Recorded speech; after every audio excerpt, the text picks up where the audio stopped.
नमस्कार दोस्तों, आसान शिक्षा में आप सभी का स्वागत है। आज की क्लास में हम 61st क्वेश्चन से डिस्कस करेंगे।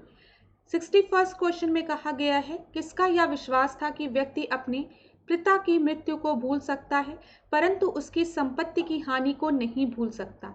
ये स्टेटमेंट मैकियावेली द्वारा दिया गया है। 62nd क्वेश्चन को आप देखिए, किसने राज्य का इस प्रकार वर्णन किया है, यह संपूर्ण विज्ञान में साझेदारी रखता है। मतलब यहाँ पे किसने कहा है कि राज्य जो है वो आपके संपूर्ण विज्ञान में साझेदारी रखता है, संपूर्ण कला में साझेदारी रखता है, प्रत्येक सद्गुण और सभी पूर्णता में साझेदारी रखता है। ये स्टेटमेंट एडमंड बर्ग द्वारा दिया गया है। पीजीटी परीक्षा 2003 में ये प्रश्न पूछा गया है, साथ ही साथ पीजीटी परीक्षा 2005 में भी इस प्रश्न को पुनः पूछा गया था। अब 63rd क्वेश्चन में हम चलते हैं। इसमें आपके थिंकर्स के नाम दिए गए हैं, साथ ही साथ उनसे रिलेटेड सिद्धांत दिए गए हैं, विचारक के नाम दिए गए हैं और सिद्धांत दिया गया है और आपसे पूछा है कौन सा सही नहीं है।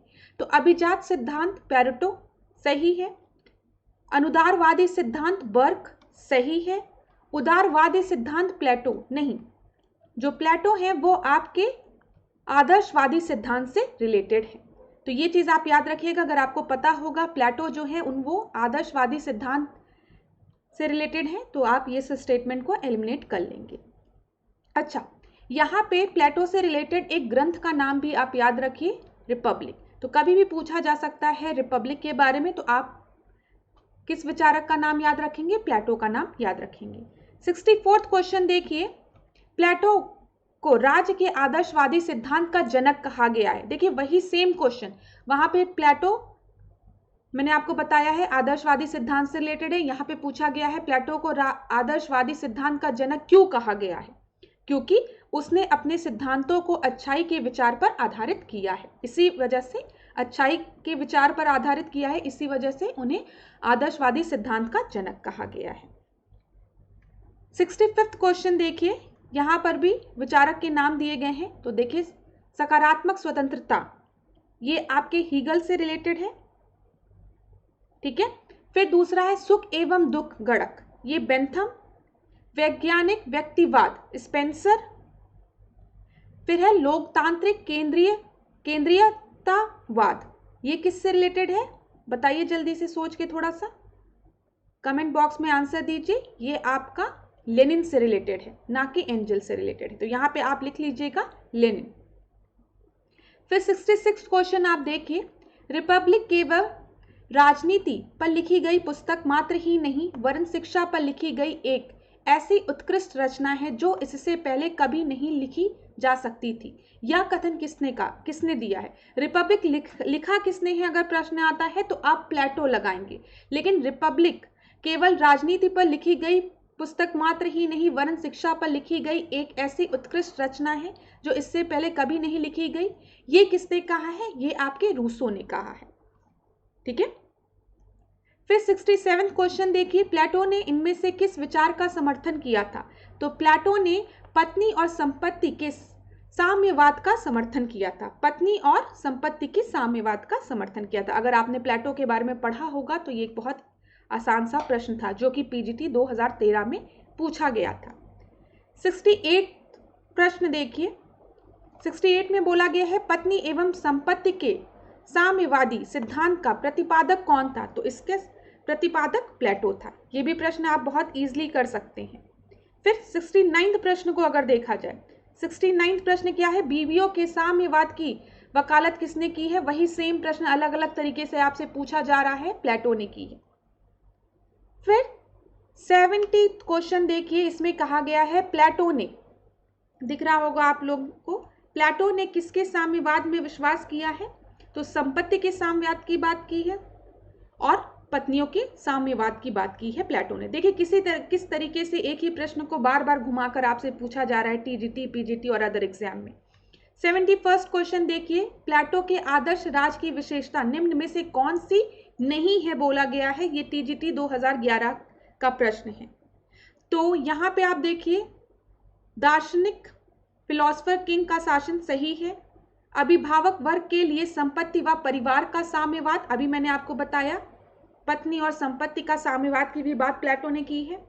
फिर नर नारी को एक समान अधिकार की बात प्लेटो ने की है, लेकिन पुरुष प्रधान समाज की बात नहीं की है। अच्छा, अगर इस तरीके का प्रश्न आए तो आप खुद सोचिए, अगर सी सही होगा तो डी गलत होगा, अगर डी गलत होगा तो सी सही होगा। अगर एक तरफ प्लेटो नर नारी को समान अधिकार देने की बात कर रहा है तो दूसरी तरफ वो पुरुष प्रधान परिवार की बात नहीं करेगा। तो ऑफकोर्स ये बात है, अगर किसी को भी पता है नर नारी को समान अधिकार देने की बात प्लेटो ने कही थी तो वो आसानी से डी ऑप्शन को टिक लगा सकता है कि ये सही नहीं है।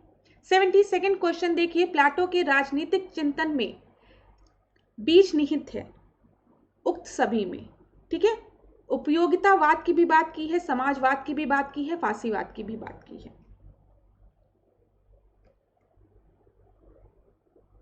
फिर 73वां क्वेश्चन आप देखिए, ये क्या है, किसने कहा है। इस क्वेश्चन में क्या कहा गया है, राज्य ओक या चट्टान से उत्पन्न नहीं होता वरन उसमें निवास करने वाले व्यक्ति के चरित्र से उत्पन्न होता है। ये किसके द्वारा दिया गया है, ये प्लेटो के द्वारा दिया गया है कि राज्य ओक या चट्टान से उत्पन्न नहीं होता वरन उसमें निवास करने वाले व्यक्तियों के चरित्र से उत्पन्न होता है। तो ये प्लेटो द्वारा बोला गया है। 74वां क्वेश्चन देखिए, निम्नलिखित में से किसने, वही प्रश्न फिर बोला गया है जो कि यूपीजीडीसी में पूछा गया है। निम्नलिखित में से किसने प्लेटो को, सॉरी ये दूसरा प्रश्न है, इसको ढंग से पढ़िए, ये दूसरा प्रश्न है, सेम प्रश्न नहीं है। इसमें कहा गया है निम्नलिखित में से किसने प्लेटो को मुक्त समाज का शत्रु घोषित किया। किसने कहा है जो प्लेटो है वो मुक्त समाज का शत्रु है, ये कार्ल पॉपर ने कहा है, ठीक है। 74वां क्वेश्चन। 75वां क्वेश्चन देखिए, जब तक कि दार्शनिक राजा नहीं होंगे या विश्व के राजा दर्शन की भावना से प्रेरित नहीं होंगे तब तक राज्यों को उनकी बुराइयों से कभी भी मुक्ति प्राप्त नहीं होगी। यह कथन किसके द्वारा है, तो ये प्लेटो द्वारा है। अभी हमने डिस्कस किया है कि प्लेटो ही दार्शनिक राजा की बात करता है, तो दार्शनिक राजा देखकर आप समझ सकते थे इसका उत्तर प्लेटो होगा। आसान प्रश्न है। फिर 76 क्वेश्चन की ओर चलते हैं।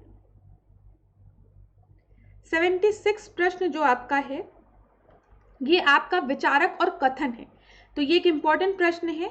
इस प्रश्न से आने वाली परीक्षा में कई प्रश्न बन सकते हैं। जैसे हो सकता है एक स्टेटमेंट दे दे और सामने आपको विचारक का नाम सिलेक्ट करने को दे दे। तो यहाँ पे चलिए देखते हुए चलते हैं। इसका उत्तर ऐसे ही सीधे देख लीजिए आप लोग यहाँ से। तो मैकियावेली की अगर हम बात करें तो व्यक्ति को छल कपट जानने के लिए लोमड़ी और भेड़ियों को डराने के लिए शेर होना चाहिए। देखिए क्या लिखा है, व्यक्ति को छल कपट जानने के लिए लोमड़ी और भेड़ियों को डराने के लिए शेर की तरह होना चाहिए। मैंने आपको बताया है मैकियावेली ने द प्रिंस में राजा को बोला है कि राजा के अंदर दोनों गुण होने चाहिए, लोमड़ी के गुण भी होने चाहिए, शेर का गुण भी होना चाहिए ना। तो ये मैकियावेली द्वारा दिया गया है। अब मिल द्वारा देखिए, अपने ऊपर, अपने मस्तिष्क तथा शरीर पर व्यक्ति संप्रभु होता है। तो संप्रभु, व्यक्ति संप्रभु होता है अपने ऊपर, अपने मस्तिष्क के ऊपर तथा अपने शरीर के ऊपर, ये मिल द्वारा दिया गया है। इच्छा ना कि शक्ति राज्य का आधार है, इच्छा ना कि शक्ति राज्य का आधार है, ये किसने बोला है, ग्रीन ने दिया है ये। तो ये इंपॉर्टेंट प्रश्न है जो कि कई बार आपसे डायरेक्टली पूछा गया है कि किसने कहा है इच्छा ना कि शक्ति राज्य का आधार है, ग्रीन ने कहा है।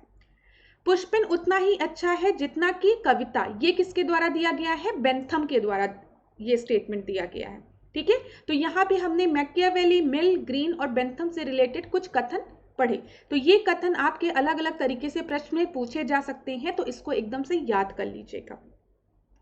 77वां क्वेश्चन देखिए, यहाँ पर भी आपको कुछ सूची दी गई है, सूची 1 और सूची 2, कथन दिया गया है और विचारक दिया गया है और पूछा गया है कौन सा सही है। तो हम इसको सीधे उत्तर देखते हैं तथा आपको याद रहे। तलवार के बिना प्रसन्न विदा मात्र शब्द है, तो ये हॉब्स द्वारा दिया गया है। फिर व्यक्ति को स्वतंत्र होने के लिए बाध्य किया जा सकता है, ये किसके द्वारा दिया गया है कि व्यक्ति को स्वतंत्र होने के लिए बाध्य किया जा सकता है, रूसो द्वारा। उच्चतर शक्ति केवल डाकुओं का झुंड बना सकती है, राज्य नहीं, बोंदा द्वारा।